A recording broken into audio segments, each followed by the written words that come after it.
Whether your pet is furry, feathered, slimy, walks, crawls, jumps, or swims, it's time for the Pet Project. Who let the dogs out? With your host, Tammy Trujillo, we'll tell you all about your pet's wants and desires. So stay, sit, and enjoy the Pet Project. And now your pet-loving host, Tammy Trujillo. Well, I'm pet-loving, but I'm certainly no Tammy Trujillo. I'm Alan Bailey, sitting in for Tammy, who had such a great time last week cat herding that she decided to continue doing it this weekend. So she is. But fear not, for Tammy will be back next week right here on the Pet Project. Starting hour number 2 here of the Pet Project, we talked to Captain Aaron Reyes earlier during the last hour, and we talked to Josh Hansen, who gave us a great Kuma update. Now, if you want to help out Kuma, I do want to remind you that you can log on to facebook.com, keyword search Tammy's Pet Project, and you'll find the link on there how to help Kuma and Josh help along with Kuma's physical therapy. But starting off this hour, on the phone with us right now, Liz Blackman from the Center for Lost Pets. And Liz, how are you? I'm great. Happy New Year to you, Alan. Nice to be with you. Happy New Year to you too. I'm having a good New Year. How was yours? So far, so good. Well, that's good. As we're all I just wanted to add, Alan, that I'm also here today to talk to you about the Pet Protector System, which is our pet identification program, because that's our for-profit company, helpforpets.com, and 1-800-HELP-FOR-PETS is what funds the Center for Lost Pets. You took the words right out of my mouth. I was literally just going to say that. But no, I mean, tell us a little bit about helpforpets.com and some of the work that you guys do. Well, 1-800-HELP-FOR-PETS is a project designed to help people who want to protect their pets in case they get lost. It covers other emergencies, but it's primarily for lost and found.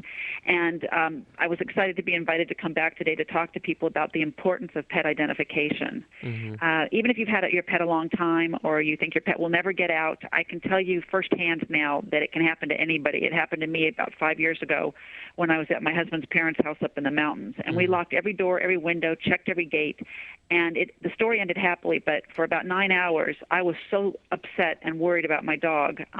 He was a city dog, a black lab mix city dog who was up in the mountains and lost for about 9 hours. I was so upset I couldn't even cry.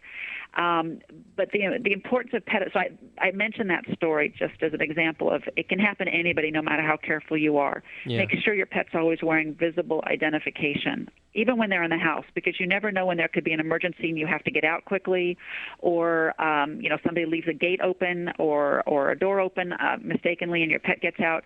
It will give you such immeasurable peace of mind knowing that if your pet's missing and you're frantically looking for him or her, that he does or she does have an ID tag on her or him that will get them back to you. And make sure it's highly visible. Try to resist the cute tags, if they're not really visible, because if somebody can't read your pet's tag when it's on your pet's collar and your pet's squirming around, they may be tempted to take his or her collar off. And then if your dog gets away from them or cat gets away from them, it could be disastrous. So make sure you always get a tag that's big enough and easily readable by somebody who may wear glasses or somebody who finds your pet at nighttime. And they need to read it while your pet's moving around. And you know what? That's something that we talk about all the time. You see those cute ones with all those diamonds and just these really nice collars, but they're A, extraordinarily heavy, and B, the area in which you get all that information on there, it's incredibly small. I tell people if you want to make a fashion statement, get a really beautiful collar. Exactly. Go to Coach or wherever you want to go and get a beautiful collar, but get at least a $3 ID tag, because that's what's going to get your pet back home to you and save your pet from being lost forever.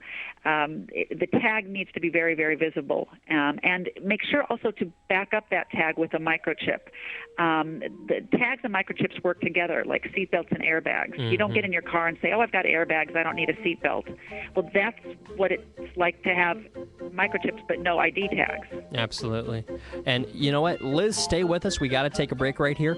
But when we come back, we're going to continue to talk to Liz about pet safety. Also, little bit more about those ID tags, including what you need to get when you first get that new pet home, our continuing theme of the day. So go ahead and stay with us. This is The Pet Project right here on CRN Digital Talk Radio.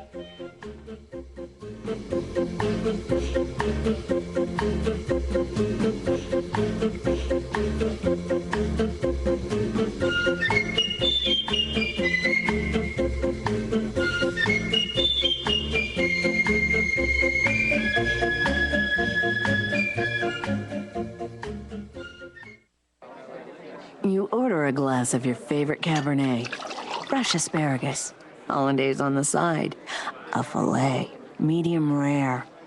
You unfurl your napkin with a flair, close your eyes.